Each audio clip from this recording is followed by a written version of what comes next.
This was a total ambush. These firefighters did not have a chance. Chaos and confusion just outside of Coeur d'Alene. There's an active shooter zone. They're shot. Firefighters sent to contain a fire shot. 2 dead, another fighting for their life. I'm pinned down behind Battalion 1's rig. The fire a lure. It's clear to me that this fire was set intentionally to draw us in. As an ambush awaited. 24 hours later, the question turns to how and why. We have team coverage tonight as we learn more about the shooter and the fight to contain the wildfire still burning at this hour. KREM 2 News at 4 starts right now. Yeah, no, we don't have any indication of any motive at this time. New at 4, we are learning that the man who set a wildfire then ambushed responding fire crews is 20-year-old Wes Rowley. The Kootenai County Sheriff adding that he appears to have shot himself after that. Good afternoon and thank you for joining us for KREM 2 News First at 4. I'm Mark Hanrahan. This all began at around 1:20 yesterday afternoon after a wildfire sparked on Canfield Mountain just northeast of Coeur d'Alene. As firefighters rushed to the area, they were met with gunfire. 2 were killed, another rushed to surgery, and at this hour we are still awaiting an update on their status. That fire still burning at this hour. As of right now, it's grown to about 29 acres. No evacuations are in place at this time, though.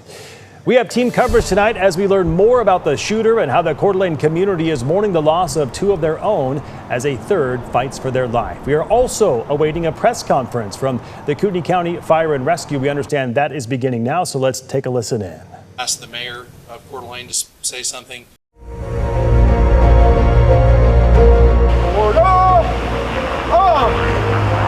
Firefighters ambushed while trying to do their job, now being returned home. A community in mourning says goodbye to 2 of its own.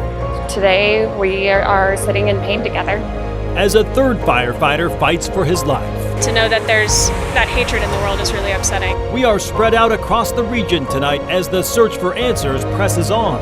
A special edition of KREM 2 News First at 4 starts right now.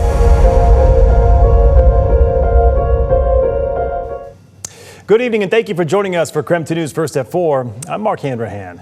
Today, first responders and civilians alike paid tribute to Kootenai County Battalion Chief Frank Harwood and Coeur d'Alene Fire Battalion Chief John Morrison. Their lives senselessly cut short by a gunman on Sunday afternoon. The procession followed the 40 miles from the Spokane County Medical Examiner's office to the funeral home in Coeur d'Alene. That's where the firefighters will be prepared for their memorial services. We are still waiting to learn more about when those may be. We have team coverage tonight, including how you can help support the families of the firefighters who lost their lives. We start, though, with KREM 2's Regan Gallo with a look at this morning's procession. Regan? Mark, I'm standing right outside English Funeral Chapel in Coeur d'Alene, where that procession came to an end today.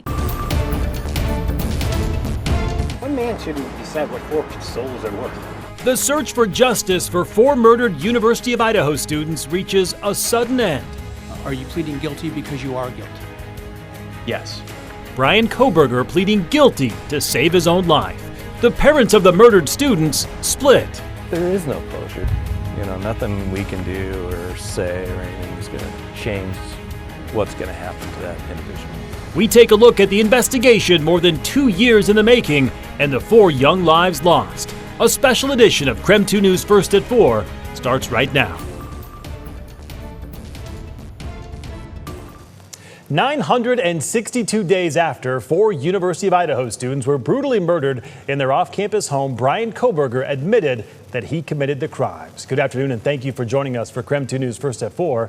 I'm Mark Hanrahan. Today, the Ada County judge accepted the plea deal proposed by prosecutors. Under the deal, Kohberger will serve 4 consecutive life sentences, 1 for each murder charge, plus an additional 10 years in prison for burglary. He does not have the ability to appeal and is not eligible for parole. We have team coverage across Idaho tonight as we track the impact of these new developments for the victims' families and the Moscow community. We start, though, with KREM 2 chief journalist Amanda Rowley. She was in the courtroom this morning when the suspect changed his plea, and she's joining us live from Boise tonight with details from that hearing. Amanda? On the Moscow murder case really caught us all by surprise. Even when we learned Bryan Kohberger was expected to enter a guilty plea, we still didn't really know what to expect when we walked into the Ada County courtroom.